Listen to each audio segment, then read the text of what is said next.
Welcome to MacDiscussions, brought to you by CFMU and The Silhouette. My name is Sharon, the Community Outreach Coordinator here at CFMU, and today I'm joined by Sean Van Koonit, the Associate Vice President for Students and Learning, Dr. Kim Dai, Vice Provost of Teaching and Learning, Dr. Barrington Walker, Vice Provost of Equity and Inclusion, and our MSU President, Jovan Popovic, and MSU Vice President of Education, Abigail Samuels. Today, we will be continuing on from our discussion last semester. We'll be asking questions posed by students towards both McMaster and the MSU. Just to get right into it, the first question is, how are McMaster and the MSU creating an inclusive university where minorities, such as queer and trans folks in particular, who are currently facing a wave of homophobia and transphobia, can feel not only safe, but truly included in the community? Barrington, if you'd be willing to start. So this puts me in a mind of a conversation I had with other EDI leads last week. There were a group of us that have a monthly call. We get together and we chat about various things and offer each other support across our institution. And one of my colleagues from a peer institution noted what an interesting time this is in terms of the demands that are being placed and the questions that are being placed upon universities to address problems that are of societal scope, right? Universities are embedded within broader societies. We're part of a city, we're part of a province, we're part of a country. And universities are being asked many of these sorts of questions during a time when many of our public policy instruments are failing us. A lot of our civic institutions are falling apart. And often what's going on campuses is part of larger issues in the culture in which they are embedded, and the pushback on gains that equity-deserving groups have fought for beginning in the post-World War II era. So simply put, I believe our country is becoming less welcoming, as is our province, and less tolerant for a whole host of reasons. And I think we really have to interrogate the premise of these sorts of questions in the first instance. But that said, we're doing what we can to address these complex issues and our campuses, right? And insofar as the scope that we have as an institution of higher education, we've taken steps to address physical safety in a number of instances with a number of equity-deserving groups. Our intake offices continue at the EIO and other offices continue to do important work when concerns are brought forward. And I would also point to the fostering inclusion and belonging sessions that just held at McMaster University, beginning in January and ending just a little while ago. We held 14 sessions that were targeted at students, faculty, and staff, and really involved the entire community. And the EIO, the Equity Inclusion Office, also has a host of training and public education sessions as well. None of these are mandatory, but we do what we can do to open the door and invite people to participate in these conversations. So there's a lot of work to be done. We're doing what we can, given our scope as a post-secondary institution, but I also think it's part of our job as a post-secondary institution to contextualize these issues in a very careful and responsible way in the kind of conversations that we take up. Thank you. That was lovely. Thank you so much, Barrington, for your answer. Abby, if you'd also like to comment on this. Absolutely. Coming from an MSU standpoint where we really value student life as well as creating a sense of community on campus, particularly post-COVID, where we've seen that sense of community decrease. To Dr. Walker's point of having a province, a city, a nation that is becoming less and less tolerant, we are mindful of this, and we're very fortunate to have a very diverse student population, as well as a student population that is very ambitious, very focused on community as well. So through our services that we offer at the MSU that are peer support focused, we have the Pride Community Center, we have the Women's and Gender Equity Network, we have MACCESS, which offers support for individuals with disabilities, we have the Diversity and Equity Network, and we also have the Student Health and Equity Network. So through those, there's a variety of opportunities for support as well as community-based groupings based off of your identity to come and create that sense of community on campus, particularly following the tragic news of Next Benedict. Their story really does reinforce the importance of safe spaces on campus, combating hate speech, and student mental health. These safe spaces are not just about providing comfort, but they also provide a platform for constructing dialogue and education. And then within those, students can engage in discussions about social justice, about equity, and other important topics and conversations, which then foster critical thinking and empathy. It is incredibly important that we recognize that this is not something that we can solve within a bubble of the MSU or within McMaster. It is a result of larger societal issues. However, even within our advocacy priorities, we're trying to push for that change within those policy instruments. This year, through the Ontario Undergraduate Student Alliance, I pushed for one of our priorities this year to be student mental health, and for that priority to take on an EDI lens focus, seeing as mental health, the way that we seek support, the way that manifests often is very culturally and socially nuanced. So having that be reflected within our asks of our change makers, of our policy makers, and have them be aware of that has been a really big priority for us as we, again, continue to support our students within their initiatives, as well as go straight to the change makers and let them know that this is what we're experiencing on campus. This is what we need. This is the change that we need to see. Great. Thank you so much, Abby. Really appreciate it. On the same vein of sort of larger issues that manifest on campus, the next question is I wanted to ask about various on-campus groups have recently called on McMaster to take action in relation to the Israeli-Palestinian conflict, with calls in particular for McMaster to pay attention to the safety of its students, whether Palestinian, Israeli, Arab, Muslim, or Jewish, and for McMaster to reconsider its ties to Israeli institutions that are connected to the occupation of Palestinian lands. How are McMaster and the MSU planning on responding to calls such as these? Sean, if you'd like to start. Yeah, thanks. That's a really important question. Myself, along with representative from the president's office, my senior equity person, and our director of our spiritual care and learning center, we spent literally dozens of hours with the Palestinian Solidarity for Palestinian Human Rights student group, as well as the Muslim Student Association and Master Hillel, to understand what they're going through, what the students who they represent are going through, and certainly the impact on our student community has been immense. Very difficult time for all those students who are involved. So we have focused our attention on providing as much support as we can. We now have a Palestinian counselor who is available through our Student Wellness Center, as well as a Jewish counselor. It's one example of the support we're trying to provide. One of the most difficult issues that not only McMaster but the entire sector is dealing with is freedom of expression, and how to enable that freedom of expression on our campuses. It's a core principle that we need to uphold. And so many of you who have been on campus would have seen there have been protests on campus. There have been literally a few dozen events since October 7th that have been held by the different student groups. And we've had a network of people from campus safety to our health and safety area and others involved in ensuring that those events can go off with, can be held with and managed in a safe way, and so that people's voices can be heard. And that's been essential throughout this process.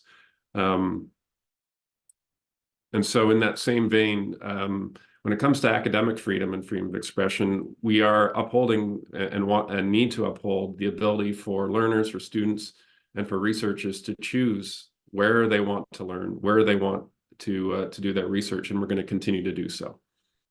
Thank you, Sean, for your answer. Jovan? Absolutely. I think early on, noting just how sensitive a topic this was to so many students and how many people this had affected on a rather large scale and ever so quickly. The general approach that we took was kind of two prongs. The first prong being ensuring that students' voices were heard, students' voices were amplified, that they had a platform, and that we could help elevate that platform. And then the second prong being student safety. So pertaining to the first aspect and making sure that students could get their voices out there, it was taking regular meetings with student groups and meeting with university administration to communicate these needs, to communicate these wants. It was putting forth that motion, that resolution, the SRA. It was elevating platforms to provide expedited EHOS approvals to make sure that their events would go on in a timely manner, that they could prepare properly. All these kinds of things to make sure that their voice could really get out there. We don't want anyone silenced in such an important time, and that was something that we really strongly worked towards.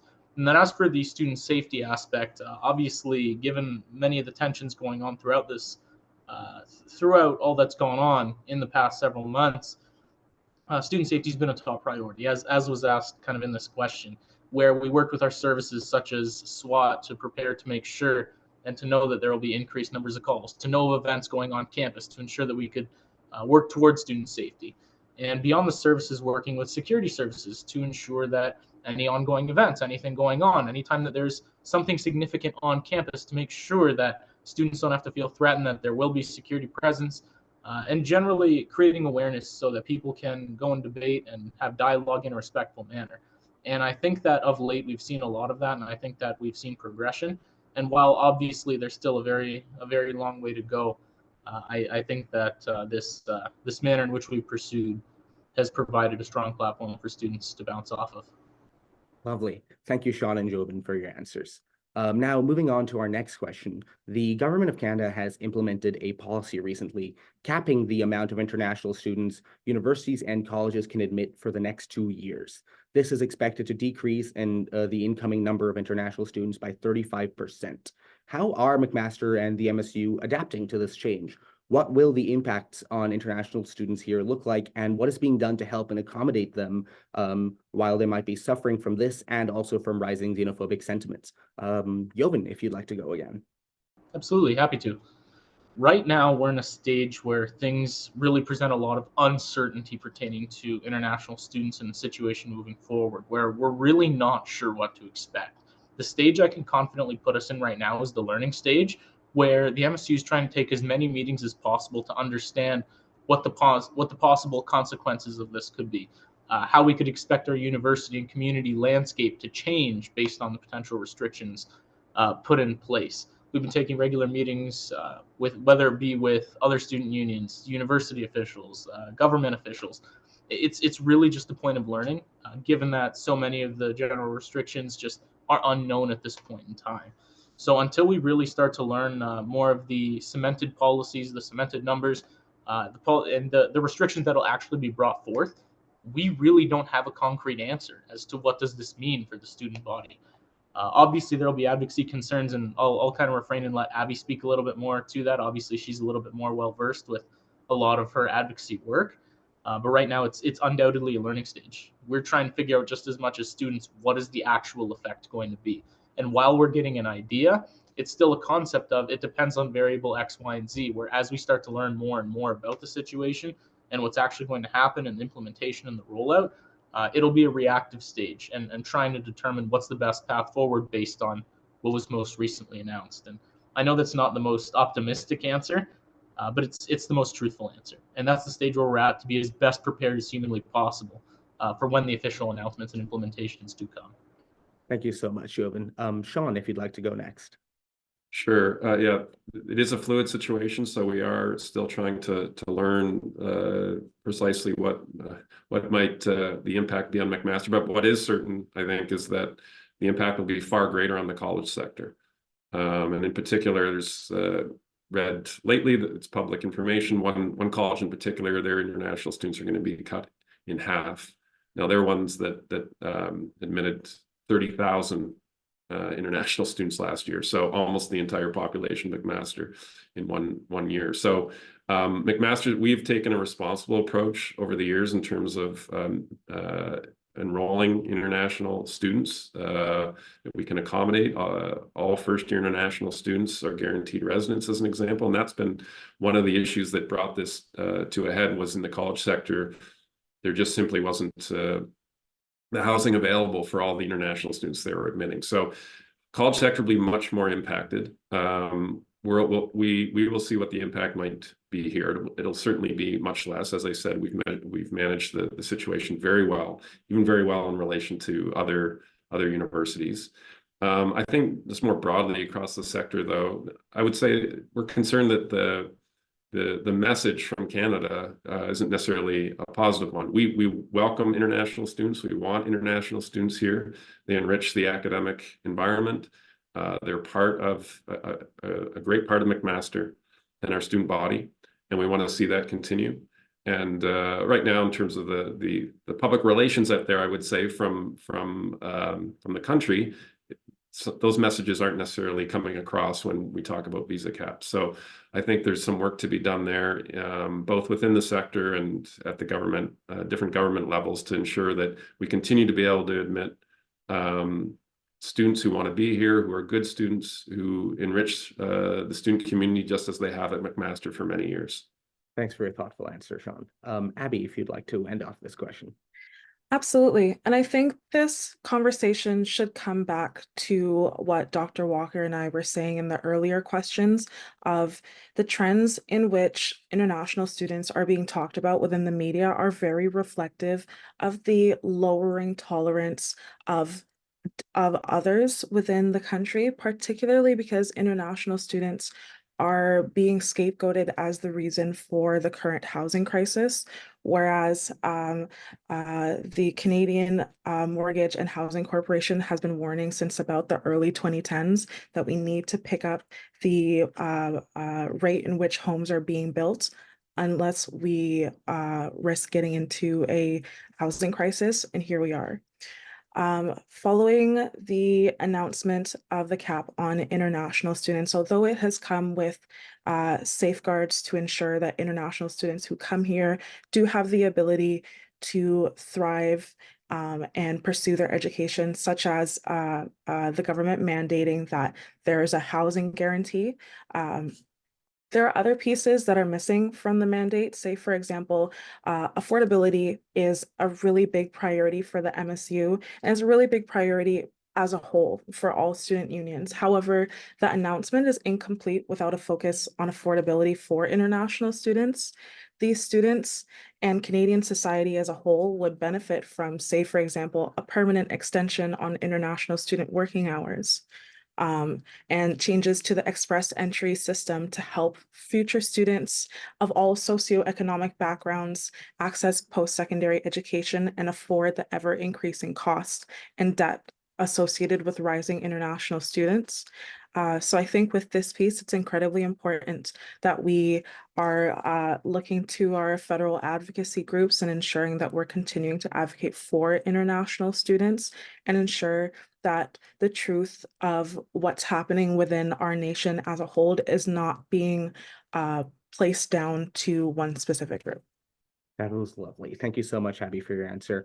Now moving on to the next question, which also is somewhat related. Alongside rising living costs, students at McMaster have also complained about rises in tuition as things become less affordable. There's been a particular fear around the cut in international students potentially bringing increase in tuition, both domestic and international. What is being done to help students struggling with rising tuition and education costs?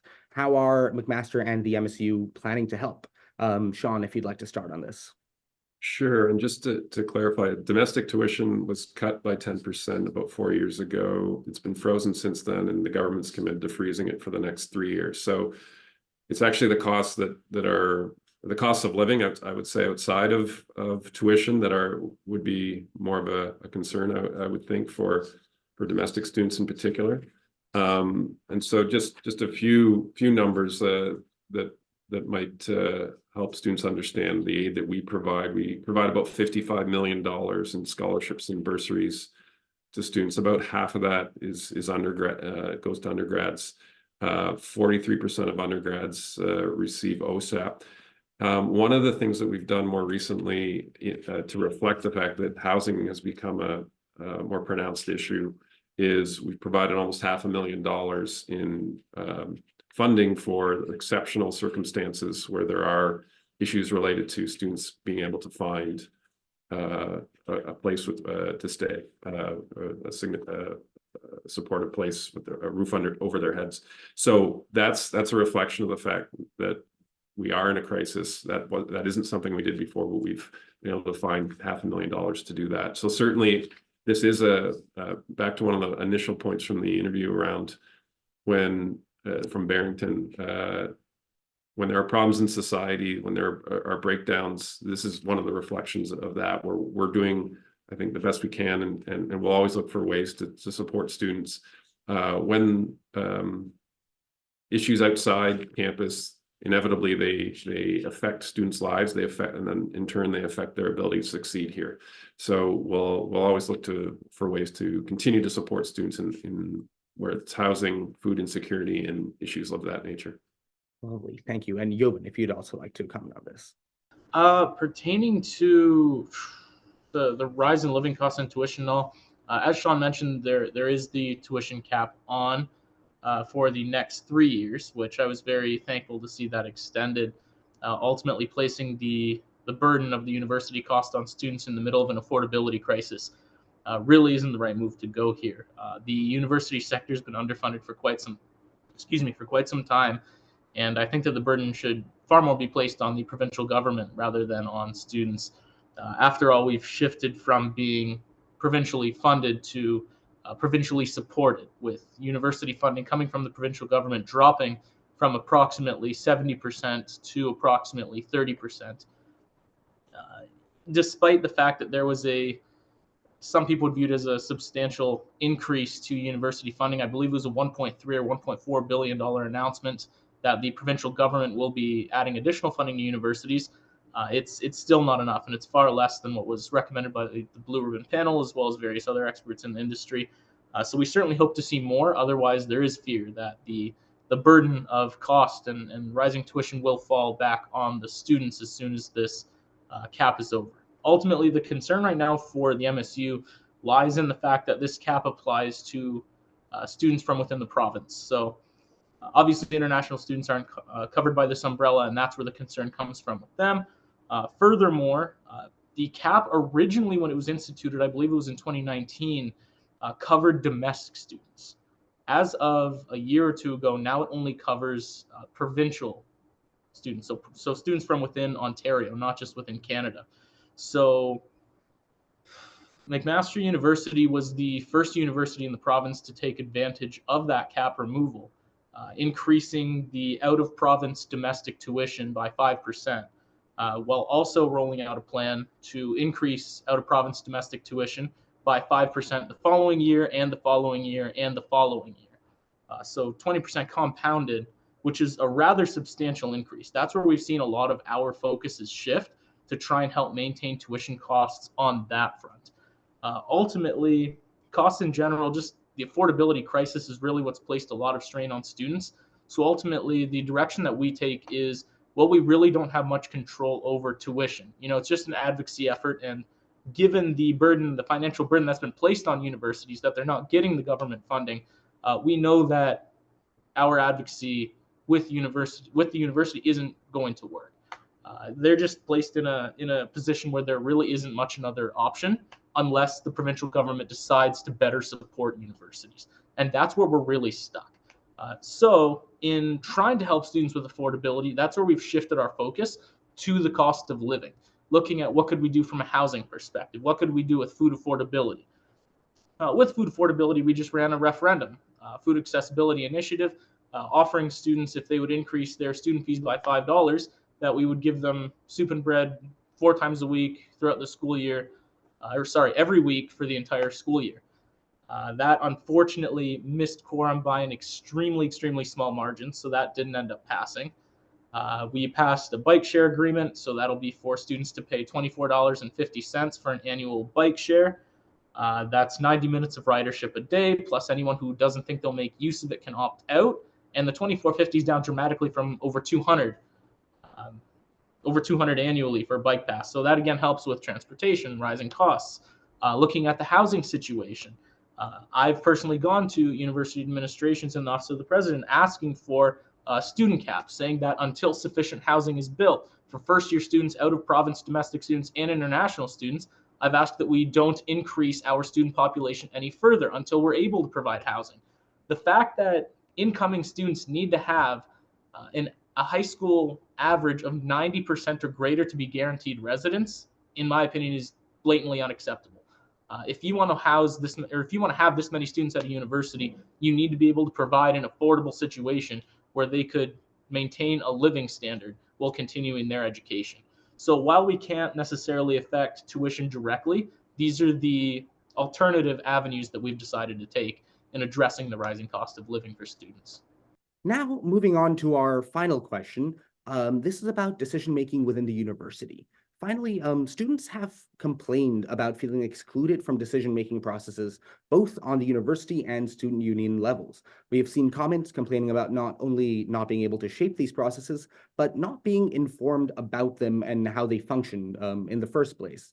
How are McMaster and the MSU planning on better including students in decision-making? And how will students be better informed on what is happening within McMaster and the MSU? If we could just start with Jovan. Absolutely. So with the MSU, ultimately, we are an organization of students working for students kind of thing, where our entire priority is the improvement of student life, amplifying student voices. We are run on student decisions, and I think just the lack of engagement we've had the past several years has really been the cause for students not realizing that. We have countless engagement opportunities, whether it be the board of directors going out into the atrium or anything else with events where we're trying to engage with students, whether it be our General Assembly, where any student in the entire university who's an MSU member can come forth and propose a motion. If we hit quorum, then that motion's binding on the organization. If we fail to hit quorum, that motion will still go to the SRA for a vote.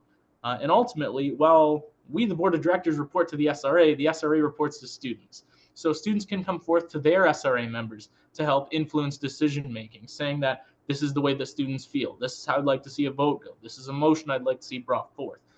We're an organization founded on the student voice. And I just think that a lot of students have failed to realize that, and for no fault of their own. Over the course of the pandemic, students began to feel very, very disconnected from both the university and the MSU. We saw just a social catastrophe where student life really suffered. Students became incredibly disconnected, and it was a really unfortunate time. Prior to the pandemic, I think it was about 6 or 7 years ago, I always say that our engagement is best reflected in our presidential elections. What is our voter turnout? Because that proves that students are interested. They're looking at the organization. And it was 6 or 7 years ago that our voter turnout was approximately 46, 48%. Over the course of the pandemic, 2 years ago, our voter turnout was 10.3%, which was an all-time record low. Last year, it was 10.2% for second consecutive year, breaking our all-time low voter turnout. And I think that was really a consequence of the lack of a presence that we've had in student life, where students aren't on campus. They don't see what we do, the services that we perform. And ultimately, while decision-making and the services we perform are very different, the governance aspect and the student life aspect, it's the student life that's front-facing, that reels the students in, that gets them aware, that gets them engaged, that helps them understand the value that a student union is able to provide. And then from there, that's where they can really become infused in the decision-making process. So what we've really prioritized over the last year is how could we get students involved in a general sense? Because we felt that instead of going a traditional approach where you promote to students to get engagement, we figured that we could get engagement so that we could promote to students. So we doubled our club's budget, we doubled our campus events budget. We wanted to see our front-facing services that best perform when it comes to engagement. We really wanted to amplify their platform. And in turn, we saw a lot more events, we saw students more engaged, we saw attendance levels higher than even pre-pandemic. We saw a very, very steady return to a lot of the results that we saw of the past for the first time in 4 or 5 years. And that was excellent to see. And generally, as we started to get more and more people aware of campus events, clubs, our services, and the MSU in general, they become more and more engaged. And in turn, in this past presidential election, we saw our voter turnout spike to 16.2%. Still very far from what it used to be, but a 56% improvement, which is extremely, extremely considerable and really tells the tale of what we've been trying to do all year. So I'm of the strong belief that we are an organization founded on student decisions, but students just aren't aware of that because of the lack of engagement. Because of the lack of engagement. And as we get these students back, as we get them more engaged, as we prove to be a vital piece of student life, that they're going to come back and realize the value that we're able to provide and get their voice heard on a regular basis, just like they're able to do consistently. So that's kind of our plan going forward. And I think that that's the best way I could answer this question. Abby, if you'd also like to respond to this. Absolutely. Again, keeping in mind that one of the priorities for the MSU is student life and creating that community on campus, we're trying to ensure that our student population is aware of our opportunities to get involved. However, students feel left out because they're not informed. There are a lot of opportunities throughout the MSU that allow them to be engaged within decision-making processes. And we're hoping that in creating more of a buzz around student life, so say, for example, through initiatives like Light Up the Night, we're able to draw students in, and then while they're drawn into student life, while they're drawn into clubs, they'll be more aware of the opportunities to, say, for example, influence policy changes. Under my purview, through the Provincial and Federal Affairs Committee, there are seats for general MSU members as well as our Student Representative Assembly. The Student Representative Assembly is also a great way to get involved within advocacy. They're the group of people that the Board of Directors reports directly to. They are our first touch source in terms of understanding what students need, either academically or otherwise.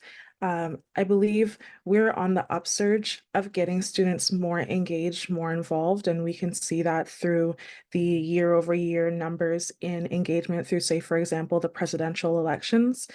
This year, our numbers jumped by, I think, 150% compared to what it was last year. So with that, we're hoping that in future years and coming years that students will be more engaged, because at the end of the day, when I go to meetings within my purview as VP Education, I'm not representing my interests. I'm not representing my priorities. I'm representing the priorities and the needs of 27,000 students. And the more that students engage within these conversations and these spaces that we create, the more accurate that voice can be when future VP Educations go to the Minister of Mental Health and Addictions, when we go to policy advisors for the Ministry of Colleges and Universities. Having that student engagement is so key in having an accurate voice be reflected within our advocacy priorities, but we need the students to be able to do that. Lovely. Thank you so much. And finally, Kim, if you'd like to go. Great. Thank you so much, Sharang. So Jovan and Abby, so great to hear your enthusiasm for student engagement. I feel very much the same way, and for a number of reasons.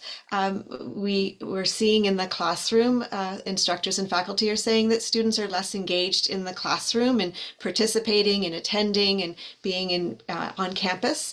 And I think that's a reflection of their engagement with the campus community. And I think that these are going to be reciprocally beneficial. If students are more engaged in their campus, in their community, in the lives of each other, they're going to be more engaged in the classroom. If they're more engaged in the classroom, they're going to be more engaged with the campus community as well. So really want to see more of that involvement of students with their community.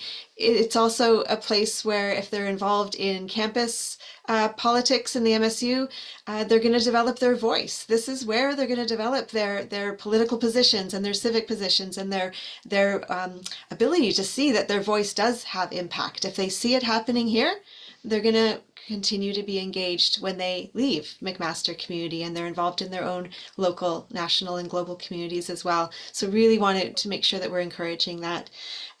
This is also fundamental to the work that I do with the Office of Community Engagement, with community engagement. We want to make sure that as a McMaster community, that we are developing respectful relationships with all members of the community and making sure that all voices are being heard. That said, there's lots of room for improvement on the university side. We do have on our committees, such as Undergraduate Council, on Senate, University Planning Committee, Fees Committee, we have student representatives. So we have 7 students on Undergraduate Council, 12 undergraduate and graduate students on Senate. We have 3 students on Fees Committee, but on some of these committees, we have vacancies where students are not putting themselves forward to be on these committees. And, you know, honestly, someone made a comment, I think it was Abby, you made a comment earlier, what is one student supposed to do on a committee? Are they supposed to represent 30,000 voices? They, unlike staff and faculty, are not being paid to be on these committees, and yet they're expected to do all of the reading and all of the preparation and represent all of these voices. So it might be that we have to reflect upon the role that students play on these governance committees and better enable them to do the work that we're asking them to do on those committees. I think there are also some places where we're doing some work that looks a little bit more like participatory democracy, or sort of these ideas around citizen assemblies, where we have students gathering together on topics and then bringing their voice forward to some of the governance committees. The ITSAC committee is the IT Student Advisory Committee that meets regularly and has conversations about technologies, education, artificial intelligence, those pieces, and then brings those opinions to the governance committees. For our current work looking at accommodations and accessibility, we've been working closely with the student disabled community. They have groups that meet regularly and talk to each other about, you know, what are the struggles, what are the challenges, what are the wins, and then we bring that voice to our steering committees and to our strategic planning committees.